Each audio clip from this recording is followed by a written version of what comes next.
Este espacio está reservado para personas decididas a recuperar su salud, donde Leire y Oscar comparten información que te ayudará a mejorar tus hábitos alimentarios para mejorar tu salud y bajar de peso. Bienvenidos al podcast Una vida sin pastillas.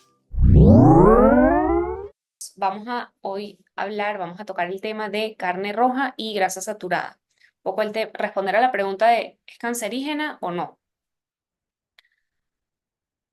Bueno, básicamente el primer punto que es súper interesante de entender es que el intestino es, y así se le conoce, es la entrada, bueno, a muchas cosas buenas, pero también a las enfermedades.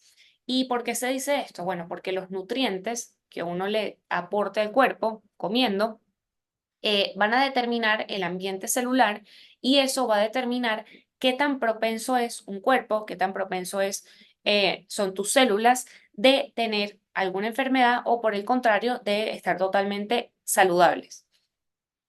Y realmente nosotros en Sin Pastillas nos enfocamos en, en esos alimentos que tengan densidad nutricional, porque al final esa densidad nutricional es lo que va a permitir que a través del intestino ingresen a tu cuerpo y que o sea, que haya un ambiente propicio para que, bueno, reine la salud y digamos que esa enfermedad, bueno, no sea lo que predomine. Como venía diciendo, el tema del día de hoy, que es carne roja y la grasa saturada, tiene una base científica y la idea es poder entender qué hay detrás de ese pensamiento que muchas veces da miedo, que al final son mitos. Bueno, el mito más común, sí, más común en torno a la carne roja es que comerla en exceso es malo. Por eso venía diciendo el ejemplo de, bueno, es que me ven comiendo carne y, no sé, me dicen que si estoy loco, si estoy loca. Entonces, ¿por qué? Porque el mito, la creencia general es comerla en exceso es malo. ¿Y por qué? Bueno, porque la carne roja es cancerígena. Esa es la frase típica, es que la carne roja es cancerígena. Ahora, ¿de dónde sale esto? Porque es súper importante entender el por qué hemos llegado a que la gente repita como con mucha facilidad esta frase, que la carne roja es cancerígena. Y esto viene de lo siguiente. En el 2015, la Agencia Internacional de Investigación en Cáncer em, puso, o sea, le dio puso en la categoría de cancerígeno 2A y 2B, que es básicamente como ellos lo van clasificando los agentes que son capaces de producir cáncer en el ser humano, pusieron a la carne procesada como cancerígeno 2A, es decir, por encima, y la carne no procesada como cancerígeno 2B. Aquí voy a hacer una aclaratoria, es que todo lo que todo lo que les voy a explicar, toda la ciencia que les voy a mostrar de ahora en adelante está enfocada en carne no procesada. O sea, dejemos a un lado la carne procesada, se sabe que la carne procesada, igual que muchísimos otros alimentos procesados, tienen aditivos, tienen otras cosas que vamos a dejar a un lado porque realmente hoy vamos a hablar es carne no procesada. La carne de res, todas las carnes, rojas específicamente. Ahora, para que la Agencia Internacional de Investigación en Cáncer llegara a esta conclusión, ¿qué hicieron? Porque no es que lo sacaron de la nada. Bueno, lo que hicieron fue incluir 14 estudios. Básicamente, si lo vemos en perspectiva, son muy pocos. O sea, para llegar a declarar la carne no procesada como cancerígeno 2B, basarte solamente en 14 estudios, bueno, es un número bastante limitado, pero el detalle está en lo siguiente, y es que esos 14 estudios en los que se basaron para llegar a esa conclusión de que la carne no procesada es cancerígena son observacionales. ¿Qué pasa? O sea, hay dos tipos de estudios. O sea, en la ciencia se pueden hacer dos tipos de estudios. Estudios de observación, que como su nombre lo dice, básicamente observan comportamientos, los analizan y sacan conclusiones, o se pueden hacer experimentos, que son de intervención. Es decir, hay estudios de observación o estudios de intervención. Los estudios de intervención tienen ciertos niveles, los de mayor nivel, los de mayor calidad científica son esos que están controlados. ¿Por qué? Bueno, porque al final si tú tienes dos grupos a los que tú puedes controlar, o sea, tú defines qué intervención vas a cambiar para estudiar y vas a llegar a una conclusión. Si tú tienes un ambiente controlado, tú puedes llegar a decir que una cosa causa lo otro, es decir, puedes llegar a una relación causa-efecto, cosa que a la cual no puedes llegar con un estudio de observación. Solamente con un estudio de observación puedes llegar a correlacionar dos cosas, más no puedes decir que una cosa causa lo otro basándote en estudios de observación. Entonces aquí ya hay un primer paso que vemos que es bastante dudoso porque no puedes decir que la carne no procesada es un cancerígeno en este nivel basándote en puros estudios observacionales, porque estás pasando a decir que una causa, que sería la carne, genera un efecto, que es cáncer, basándote solamente en estudios de observación. Ahora, estos estudios, bueno, como les voy a explicar más adelante, o sea, se nos ha dicho que la carne roja es mala. De hecho, en la pirámide nutricional, la típica, la primera, 1980, ponen a la carne casi que en lo último, es decir, no las limitan, satanizan la carne. Y eso desde 1980, estamos en el 2024, llevamos todas estas décadas arrastrando estos pensamientos, se nos ha dicho que esa carne roja es mala, por ende, se relaciona el consumo de esa carne roja con conductas de riesgo. Es decir, que las personas que comen carne roja normalmente fuman, normalmente toman alcohol. Básicamente son rebeldes, puesto de una manera muy coloquial. ¿Y por qué digo esto? Porque cuando tú observas un grupo y no estás haciendo un experimento, no estás haciendo un estudio de intervención, sino que solamente estás observando, empiezan a haber sesgos y empiezan a haber problemas con esos estudios porque ya hay una creencia de que la carne roja es mala. Las personas que comen carne roja no solamente comen carne roja, sino que fuman, sino que toman alcohol y tienen otras conductas de riesgo que pueden ser factores de confusión para tú, o sea, porque estás correlacionando solamente dos eventos. Estás diciendo, bueno, es que estas personas que comen carne también tienen cáncer, pero ¿qué están haciendo estas personas aparte de comer carne? Están teniendo todas estas conductas de riesgo por ese mismo pensamiento que llevamos arrastrando desde 1980, que lo voy a tocar más adelante, donde se nos dijo que la carne roja es mala. Entonces, eso es otro factor para entender que realmente esos estudios observacionales en los que se basaron, que son solamente 14 aparte, para determinar que la carne no procesada es un cancerígeno, es decir, que da cáncer, bueno, realmente va perdiendo como fuerza y la va a ir perdiendo aún más a medida que sigamos hablando del tema. Bueno, Leire, y y un tema, un punto que te quería ujú, agregar aquí, si me permite, lo explicaste perfecto, de hecho, me quitaste las palabras que quería aclarar, pero sí quería comentar algo para las personas que no somos médicos, que no tenemos digamos, una trayectoria en la ciencia. Para entender este punto, básicamente, lo que nos han hecho es confundir porque están correlacionando estadísticas. Entonces, este país come más carne que este. Entonces, si en este país hay más cáncer que en el otro, debe ser por la carne. Esas son esas son básicamente los resultados que se están extrayendo de este tipo de estudios. Distinto sería decir, vamos a agarrar dos grupos de personas separados. Vamos a controlar lo que están haciendo. A un grupo le vamos a poner a hacer esto y al otro grupo le vamos a poner a hacer esto y los vamos a monitorear durante tanto tiempo y vamos a comparar cómo un grupo resultó después de ese tiempo y el otro grupo resultó después del mismo periodo de tiempo. Eso no se está haciendo. Quería simplemente como hablar, hablar sobre lo que ya te estás diciendo. Cuando nos dicen que la carne es cancerígena y nos presentan 14 estudios observacionales, son estudios donde no se está controlando de ninguna manera la información. De ninguna manera. Es simplemente estadístico. Es como hacer un censo en un país. ¿Cuánta carne roja se está comiendo en Suecia por cabeza? Tanta. ¿Cuánta carne roja se está comiendo en Suiza por cabeza? Esto. Por lo tanto, si Suiza come más carne que Suecia y hay más cáncer en Suiza, entonces la carne es cancerígena. Ese es el tipo de conclusiones que nos están dando los estudios observacionales que no funcionan. Como tú acabas de decir, no funcionan porque yo no sé qué más están haciendo esas personas, además de comer más carne que las de otro país, por ejemplo. tal cual. Y viene justamente, es que son muchas cosas a la vez y por eso vamos a ir poco a poco, pero ahí viene justamente en qué más está haciendo esa gente aparte de comer carne, porque no puedes llegar a una conclusión sin tener en cuenta el resto de los factores. Por eso es que precisamente se hacen los estudios de intervención donde tú puedas controlar. Esa es la clave de los estudios de intervención que tienen muchísimo más, tienen más peso, tienen más calidad por eso, porque tú puedes controlar las variables y así sí puedes hablar de causa-efecto. Con los observacionales no puedes. Son buenísimos para muchas cosas, porque no es como que los estudios de observación, los estudios observacionales no funcionan. Sí funcionan, pero básicamente para generar una hipótesis que tiene que ser corroborada por un estudio de intervención. Para eso funcionan, porque los estudios de intervención son muy costosos.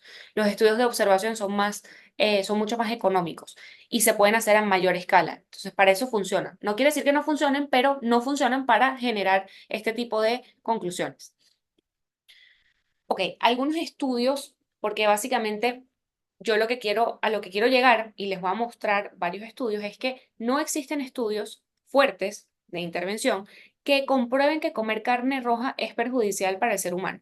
Todo lo contrario, hay estudios muy buenos de intervención que comprueban sus beneficios. Voy a hablar más adelante de algunos beneficios de la carne roja.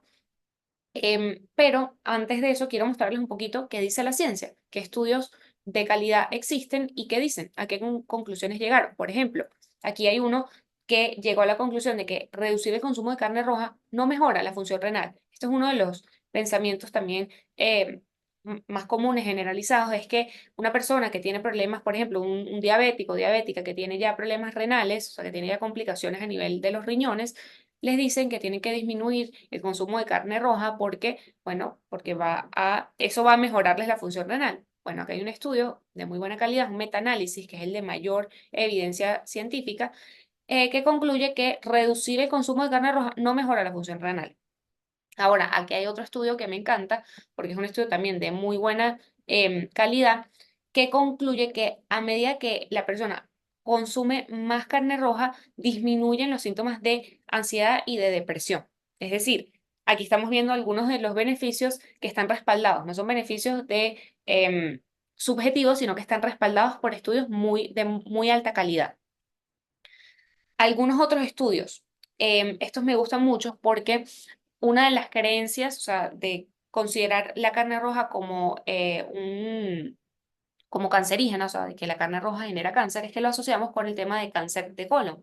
Y si partimos de la base de que comer carne aumenta el riesgo de cáncer de colon, bueno, básicamente esperaríamos que disminuir el consumo de carne disminuya ese riesgo. Que básicamente si estamos diciendo, bueno, comer carne me va a dar cáncer de colon, bueno, no como carne, me ahorro, en palabras un poco feas, me ahorro ese cáncer de colon. Y eso no es lo que vemos en los estudios, por eso les traigo estos estudios. Fíjense, este primero es un ensayo aleatorizado controlado, es un experimento, es un ensayo aleatorizado controlado, es un estudio de intervención donde analizan las lesiones precancerosas en el colon en más de 2.000 hombres y mujeres mayores de 35 años. Y básicamente lo que estaban estudiando era qué pasaba con un grupo si eran dos grupos. Un grupo estaba siguiendo una dieta baja en grasa y alta en fibra y el control estaba llevando su dieta normal, sin restringirles la grasa y sin aumentarles la cantidad de fibra. A esos pacientes, este grupo de personas, los siguieron durante 4 años, le hicieron seguimiento, les hicieron colonoscopia para ver qué pasaba con esas lesiones precancerosas y llegaron a la conclusión de que llevar una dieta alta en fibra, baja en grasa, que es lo que nos han dicho que es saludable hasta que, bueno, estamos viendo estas cosas, no influye en el riesgo de lesiones precancerosas de cáncer de colon. Es decir, que llevar una dieta alta en fibra, baja en grasa, baja en carne roja, no mejora tu salud y no disminuye el riesgo de que tengas cáncer de colon.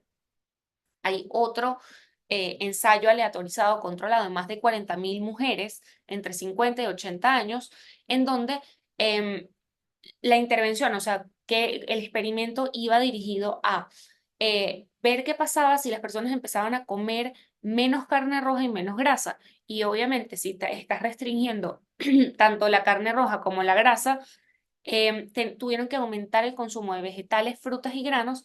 Y la conclusión a la que llegaron es que la dieta baja en grasa, baja en carne roja, no disminuye el riesgo de cáncer colorectal. En estas mujeres, esto es específicamente en mujeres que siguieron durante 8 años, es decir, cero efecto sobre el cáncer de colon. Es decir, vamos viendo cómo esa creencia de que comer carnes rojas genera cáncer, bueno, lo estamos viendo como no hay ciencia que respalde, no existen estudios fuertes que comprueben eso. Algunos otros estudios donde concluyen que el consumo de carne no está asociado con el aumento, o sea, no está asociado a que aumente la mortalidad y que las dietas bajas en grasa, altas en fibras, realmente no mejoran la salud. No existen estudios que te digan, no es que si tú dejas de comer carne, comes más fibra, tu salud va a mejorar, no existen. Igual que las dietas altas en carne roja no inflaman, esto es un buen estudio, fíjense, es un ensayo clínico aleatorizado, controlado, las dietas concluyen lo siguiente: las dietas altas en carne roja no inflaman ni crean estrés oxidativo. Otro de los grandes mitos de que comer tanta carne roja, te va a inflamar. No, acá estamos viendo la evidencia de que no existe em, base científica para afirmar esto.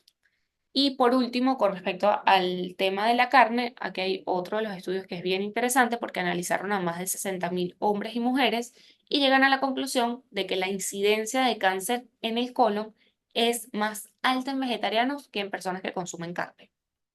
Súper interesante todos estos estudios que les estoy contando. Y para entrar en el tema de, bueno, ya vimos que... Leire, antes que entres en este tema, te puedo interrumpir otra vez. Sí, sí, sí, tal. Me parece súper interesante cerrar este punto señalando que obviamente hay evidencia científica y se las estamos mostrando de una manera, la manera más sencilla posible para que sepan que existe, porque al final del día acá todo el mundo te puede salir con un estudio. Un vegano te va a mostrar un estudio que dice que la carne roja es cancerígena. La pregunta es cuál es la calidad de ese estudio, cómo se hizo, qué datos se recogieron, cómo se controló la información. Muchos de esos estudios que te va a mostrar un vegano sin meterme con ellos, pero es que es así, es una realidad. Van a hacer estudios que la gente manda una encuesta. No, que hicieron seguimiento a una gente durante 20 años y resulta que en 20 años esas personas tuvieron cáncer. ¿Cómo tú obtenías información de esas personas? Tú no tenías a personas encerradas 20 años en un cuarto viendo a ver qué les pasaba. Tú les estás pidiendo encuestas. Muchas de esas personas dejan de mandar la información, un alto porcentaje, y el porcentaje que la sigue mandando, te podrás imaginar lo que mandan en esas encuestas. O sea, no hay ningún tipo de control o de verificación sobre lo que esas personas están mandando en una encuesta. Entonces, más allá de la ciencia, que cualquiera te puede mostrar ciencia, porque así como Leire te está mostrando ciencia, otro te la puede mostrar. Lo que tienes que ver es la calidad de ese estudio, cómo fue hecho ese estudio, cómo se verificó, cómo se obtuvieron los resultados, cómo se presentaron, etcétera.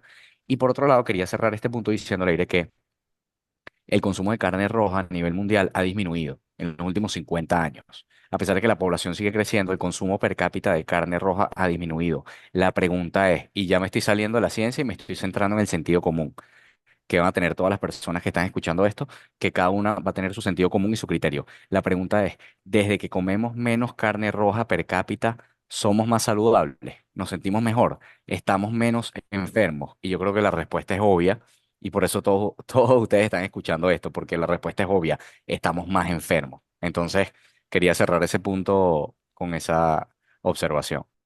Y ese punto está buenísimo, Oscar, porque ahorita lo voy a tocar cuando entre a hablar un poco de la grasa saturada, porque básicamente en 1980 más o menos o sea, la población mundial se empezó a enfermar más. Les voy a mostrar una gráfica que con lo que pasó con respecto a la obesidad, pero empezaron a haber más casos de diabetes tipo 2, hipertensión, de sobrepeso, de obesidad, y a la vez que eso sucedió, la población empezó a comer menos carne roja, empezó a comer más cereales, más granos, todo lo que nos dijeron en la pirámide nutricional que ahorita les voy a mostrar. Entonces, creo que esa observación que hiciste está súper buena porque, bueno, nos puede llevar a pensar, como a reflexionar de qué pasó en ese punto y a partir de ahí, bueno, empezamos a comer menos cosas de unas, por ejemplo, empezamos a comer menos carne y qué sucedió después de eso. Antes de pasar a eso, al tema de qué pasó en 1980, vamos a hablar un poquito de, bueno, los beneficios de la carne roja. Y básicamente... La carne roja, para nosotros en Sin Pastillas, lo consideramos como un superalimento y básicamente lo consideramos un superalimento por su densidad nutricional, porque en muy poco obtenemos muchísimos nutrientes, vitaminas, minerales. Y lo más interesante de esto es que todo lo que conseguimos en la carne roja, todos los nutrientes, vitaminas, minerales, los conseguimos en la forma en que el ser humano los puede absorber y los puede digerir y los puede asimilar. Por ejemplo, les voy a dar dos ejemplos. El hierro. El hierro que obtenemos de la carne roja es el hierro hemo y es el hierro que realmente el intestino del ser humano puede absorber. Igual que pasa con la vitamina K. La vitamina K, existen dos tipos de vitamina K, la vitamina K1 y la vitamina K2. La vitamina K1 la encontramos en las plantas y la vitamina K2 la encontramos en los animales, como por ejemplo en la carne roja. Nuestro cuerpo no puede absorber la vitamina K1, no la puede absorber. Entonces, todos esos alimentos que vengan de las plantas que nos aporten vitamina K, realmente es una forma de vitamina K que no podemos asimilar, diferente a la vitamina K 2 que podemos, por ejemplo, obtener de la carne roja que nuestro intestino sí es capaz de absorber. Y eso es una de las cosas claves que, o sea, me parece, la idea tampoco es leer todos los minerales y todos los nutrientes que tienen la carne roja, sino entender que primero es la forma, o sea, los nutrientes que nos aporta están en la forma que nuestro cuerpo puede absorber y están biodisponibles. Entonces, ¿qué pasa con los ácidos, los aminoácidos que tiene la carne roja, que son esenciales, aparte que nosotros no podemos producir y que los necesitamos consumir? Bueno, que están biodisponibles, es decir, nuestro cuerpo va a ser capaz de asimilarlos y de utilizarlos, súper importante. Otro de las características importantes de la carne roja es que el ser humano la puede digerir. Entonces, otro de los pensamientos de que la carne roja cae pesado, cae mal, tiene que ser digerida durante muchos días y que permanece durante muchos días en el intestino y en el cuerpo, en el ser humano, realmente no es que sea mentira o no, esa no es la idea de lo que estoy hablando, sino que realmente nuestro cuerpo es capaz de digerir esa carne roja. ¿Por qué? Por el pH de nuestro estómago. Normalmente, y digo normalmente porque muchas veces está afectado, por ejemplo, por los antiácidos, que es una de las drogas, yo creo que más comunes y aparte es de venta libre y todo el mundo tiene acceso a comprarse cualquier antiácido. Ese antiácido está afectando la capacidad que tiene tu estómago, que debería tener un pH muy ácido, y si lo alteras, bueno, no vas a ser capaz de digerir cosas como por ejemplo la carne. La carne necesita un medio ácido en el estómago para ser digerida correctamente, que en circunstancias normales debería estar así y no debería ser un problema digerir esto. Y La Leire, carne... fisiológicamente, aquí hay un punto importantísimo que hablas, ya que hablas del pH, es que nosotros tenemos el pH más ácido de todo el reino animal, Ujú. si Es uno si nos punto cinco comparáramos el con un animal. pH, súper ácido. Correcto. Ni siquiera un león tiene esa acidez. ¿Qué es lo que nos quiere decir esto, Leire? Que somos los carnívoros más carnívoros de toda la naturaleza. O sea que esa acidez está ahí por una razón específica y es porque el ser humano, duela a quien le duela, no lo decidimos nosotros, lo decidió la naturaleza, es el ser que puede digerir la mayor cantidad de carnes y tipos de carne que existan alrededor. Es un mecanismo de supervivencia e hicimos eso por la necesidad de tener nutrientes para que funcione principalmente nuestro cerebro, que es lo que nos diferencia en la Ujú. mayoría de los casos de cualquier animal. Entonces, esa capacidad de descomponer carnes lo que hace es darnos la posibilidad de comer, de obtener muchos nutrientes que salen de esos distintos tipos de carne para nutrir el órgano, uno de los órganos más importantes que tenemos y que más nos diferencia de otro animal, que es el tema del cerebro. Y de la mano de lo que estás diciendo, hay otro tema importante que es el intestino. O sea, el ser humano tiene el intestino delgado largo y el intestino grueso corto.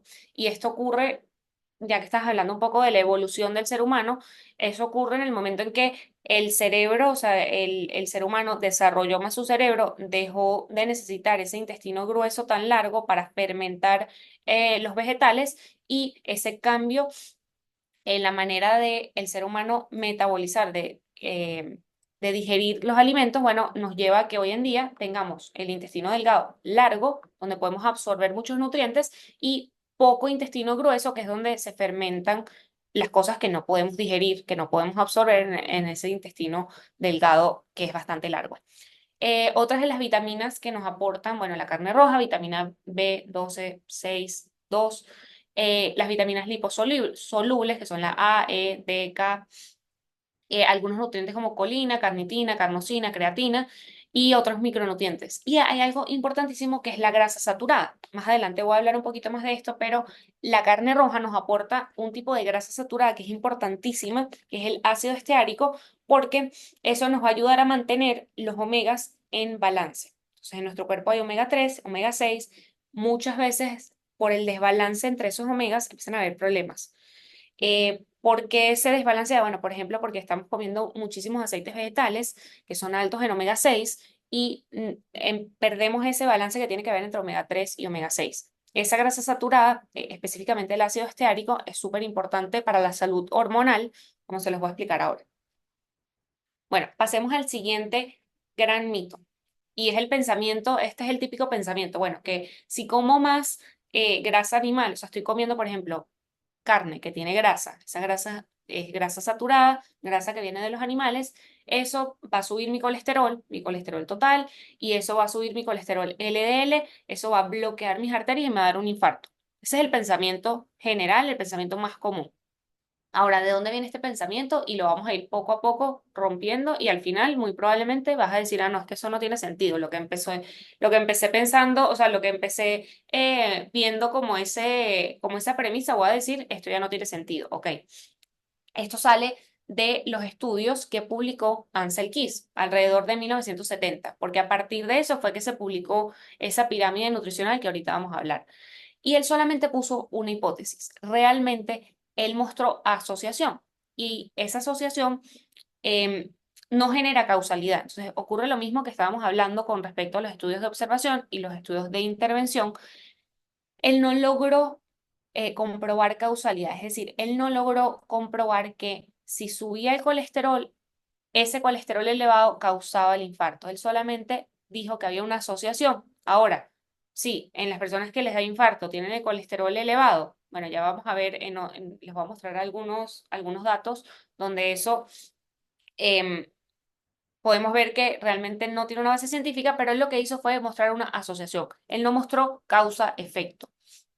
Y dentro de esta conclusión a la que se llegó por los estudios que publicó Ansel Keys, es que él escogió solamente 7 países. Él estudió 29 países, dejó 22 países por fuera y solamente estudió esos 7 países donde vio que se cumplía esa asociación. En el resto de los países que dejó por fuera, esos 22 países, no se aplicó esa asociación. Ni siquiera pudo comprobar que existía una asociación. Nunca pudo comprobar causa-efecto, pero en los 22 que dejó por fuera de su estudio no pudo comprobar asociación.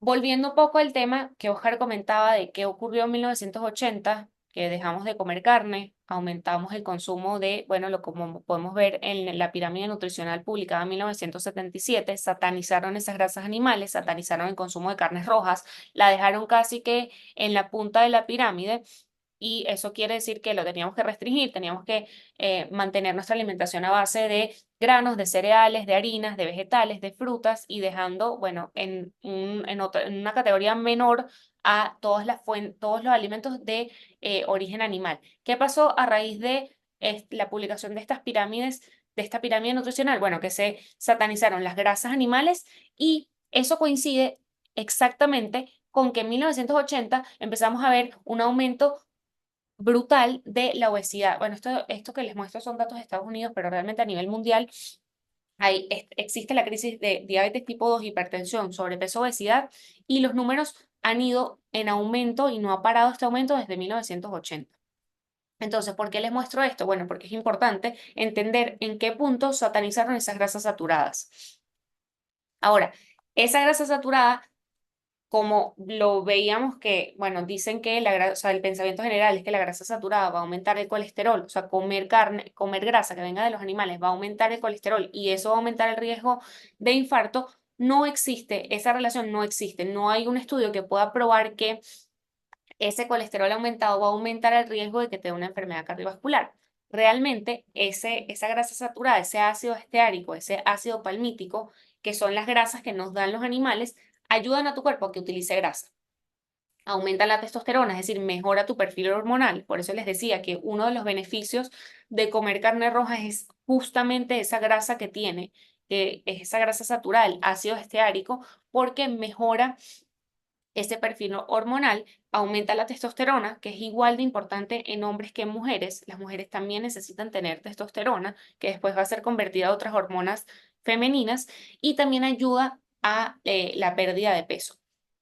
Hay uno de los estudios en los cuales se basan también para decir que el aumento del colesterol se asocia a infartos, pero realmente cuando vemos bien la data y se analiza, porque lo han vuelto a analizar, este estudio Framingham es súper famoso, es de los clásicos, es un estudio súper viejo, pero lo han vuelto, o sea, tienen la data, la han vuelto a analizar y se han dado cuenta que realmente las personas que tenían más problemas, o sea, que presentaban infartos, tenían el mismo colesterol que las personas que no presentaban infartos. Es decir, que no existe no existe una causalidad entre que tengo el colesterol elevado y que se desarrolle un evento cardiovascular.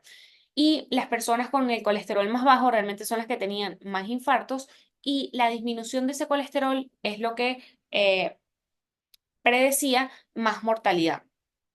En esta gráfica de este estudio es interesante porque si vemos donde las personas que más infartos tienen, o sea, donde hay mayor incidencia de infartos, realmente no hay diferencia en cuanto al colesterol. Lo que sí cambia, lo que sí genera como un cambio entre que te den más, o sea, que tengas más riesgo de que te dé un infarto es el HDL, el colesterol HDL, no el colesterol total.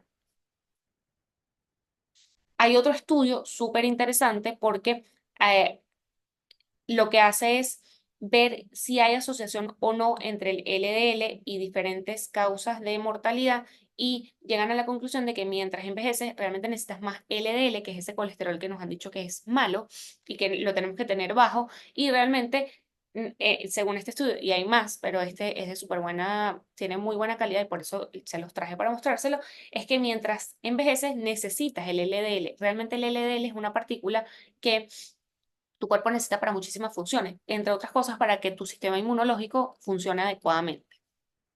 Y este otro estudio, básicamente, lo que muestra es que no existe relación entre el nivel de colesterol y que te dé o no un infarto. Es decir, tú puedes tener el colesterol en 300 y tener tus arterias en perfecto estado, o puedes tener el colesterol bajo y tener las arterias en muy mal estado.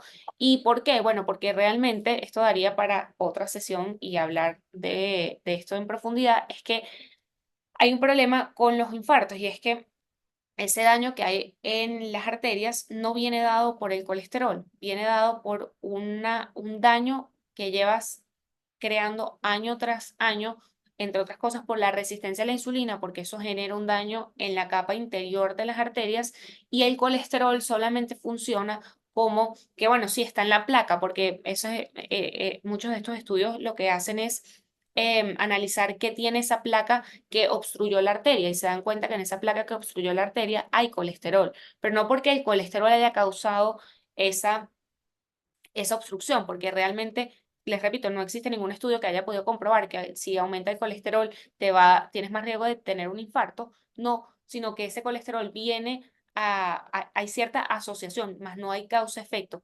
Ese colesterol viene a sanar una parte de esa arteria que está dañada por años y años de resistencia a la insulina y de hipertensión que van poco a poco generando daños microvasculares que tienen que en algún punto ser reparadas y en ese momento se puede generar esa obstrucción.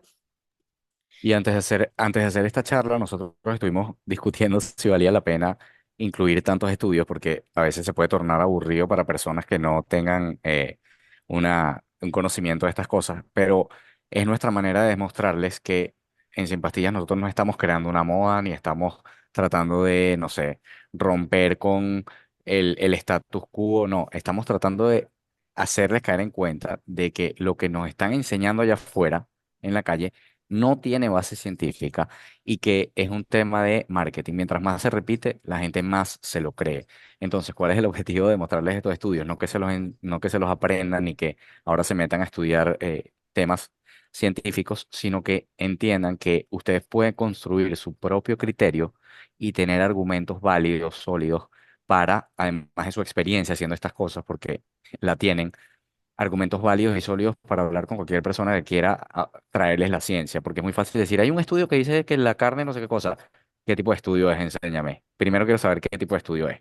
Ok, qué se midió? Porque muchas veces lo que pasa, Lery, disculpa que te cambie el tema, pero es que esto pasó hace poco y es algo importante.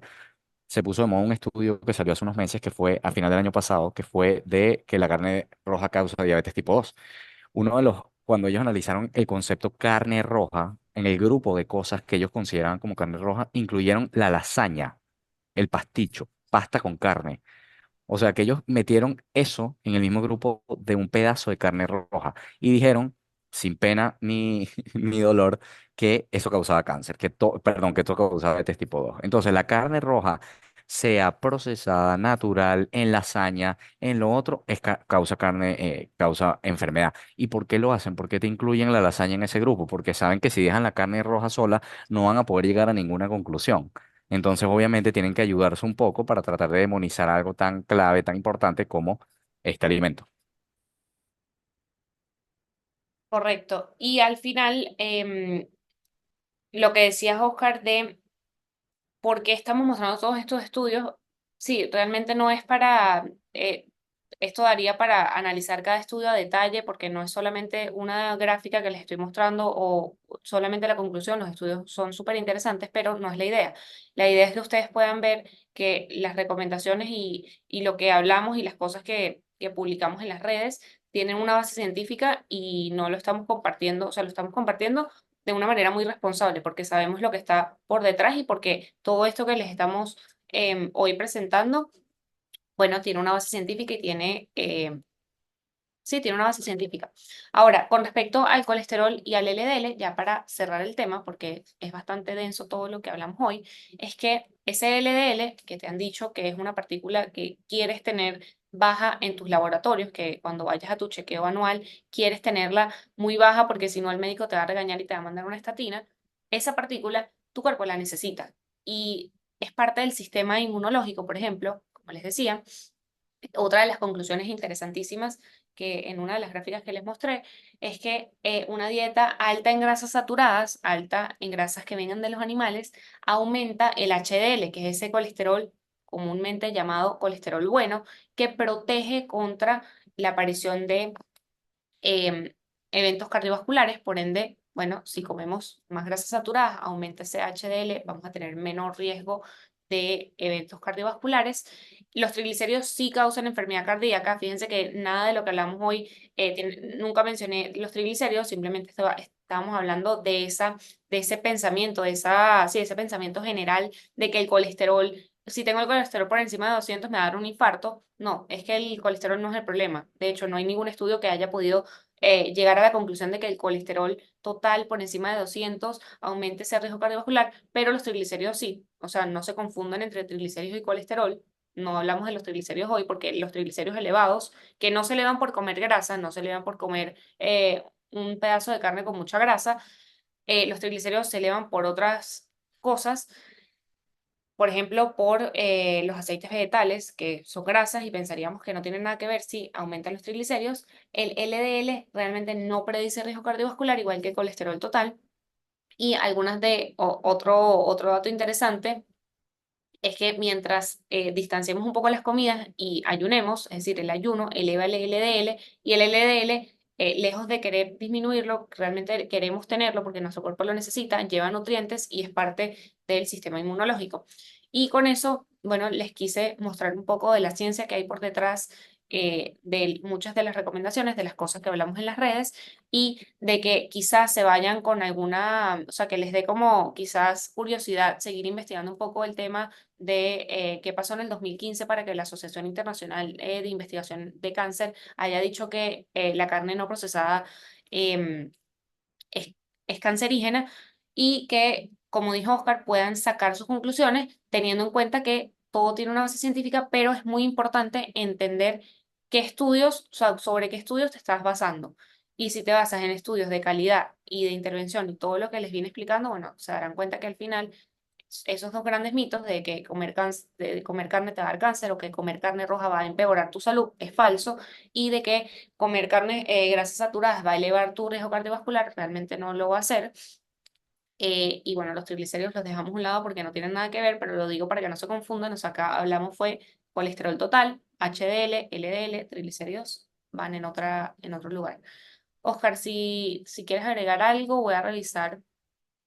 Ok, Sí, hay una pregunta interesantísima, Leire, te la voy a decir para que tú la respondas, dale.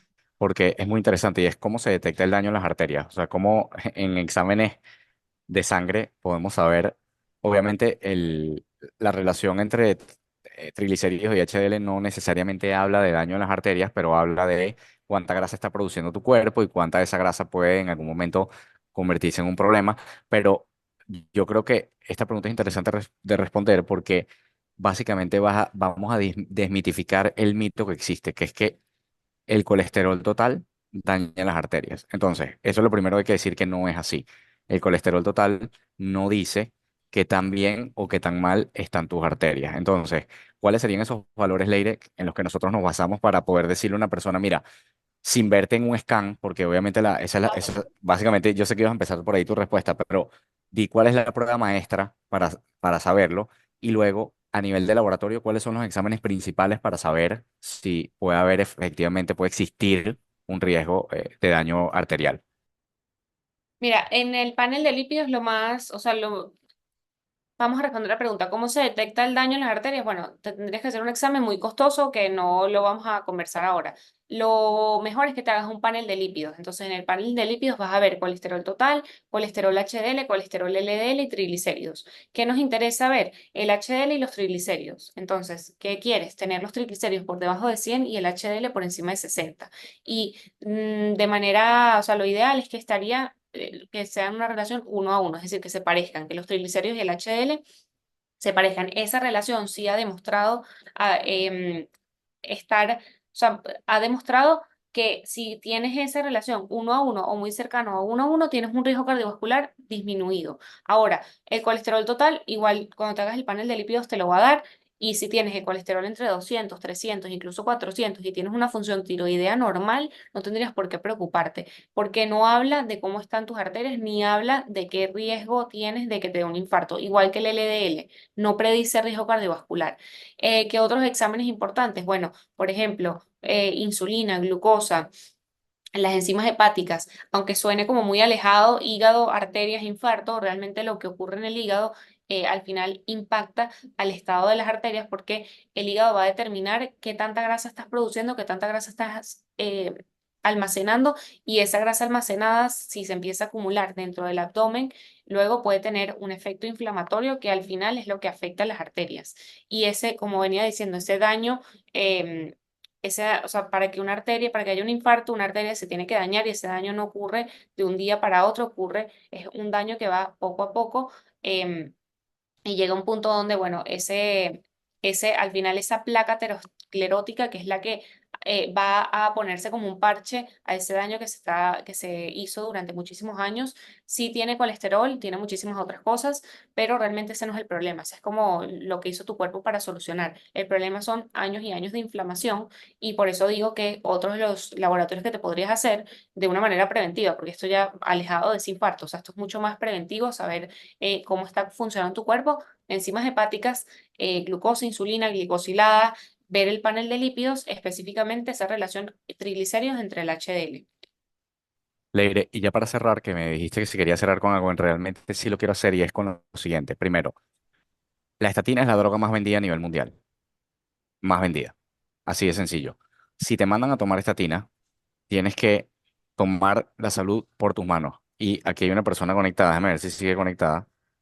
Ok, es Lorena y me viene a la mente Lorena cuando digo esto, porque te van a forzar a tomar estatina porque supuestamente tienes el colesterol elevado. Tú tienes que exigir justificaciones.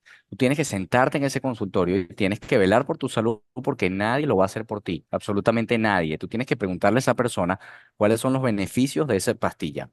¿Por qué el colesterol es malo? Que te muestre los estudios en los que él se basa para decirte, no, es que si tienes el colesterol por encima de 200 tienes que tomar una estatina.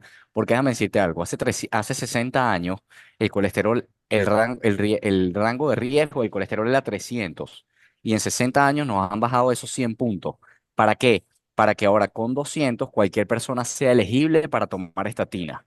Entonces, ¿cuáles son los efectos secundarios de las estatinas? ¿Cuáles son los beneficios a largo plazo y los riesgos a largo plazo de tomar esa estatina? ¿Qué pasa a nivel muscular cuando yo me tomo esa estatina? ¿Qué pasa a nivel estomacal cuando yo tomo esa estatina? Todas esas preguntas tú las tienes que hacer y tienes que exigir respuestas sólidas. Si lo que nosotros te estamos diciendo, porque tenemos argumentos, te convence, excelente. Ahora te toca ir donde el médico y cuando te esté mandando a tomar esto y te diga, tú necesitas tomar esto, tú tienes que hacer exactamente el examen que nos estás haciendo a nosotros. Esta gente me pareciera estar diciendo algo lógico o no me pareciera estar diciendo algo lógico y me está tratando como a cualquier otra persona a la que le está mandando estatina. Está evaluando tus grados de inflamación, está evaluando en cuánto tienes la insulina, está evaluando en cuánto tienes los triglicéridos o simplemente está diciendo, ay, tienes el colesterol por encima de 200, tómate una estatina. Entonces, ¿cuál es el llamado acá? A que vivir sin pastillas no es voy a dejar de tomarme una pastilla, no, vivir sin pastillas es crear un criterio para salirte del sistema. porque si no te sales del sistema, ya sabes lo que pasa. El sistema está muy claro, está ahí en la calle y lo puedes ver todos los días. Mira a tu alrededor, todo el mundo está enfermo, todo el mundo tiene barriga, todo el mundo está tomándose una pastilla, todo el mundo tiene infertilidad, todo el mundo tiene cantidad de cosas. Entonces, si te quieres salir del sistema y estás dispuesto a hacerlo, cuando te sientes frente a un médico la próxima vez que vayas, pídele justificación científica. No me mandes esto porque simplemente tienes una persona atrás diciéndote que lo vendas. Quiero que me digas por qué esto me lo tengo que tomar y cómo puede afectar mi vida si no me lo tomara. Ese es el tipo de respuesta que tú tienes que buscar, no de él, de cualquier persona que quiera meterse en tu salud. Eso es básicamente el mensaje y esa sería mi conclusión.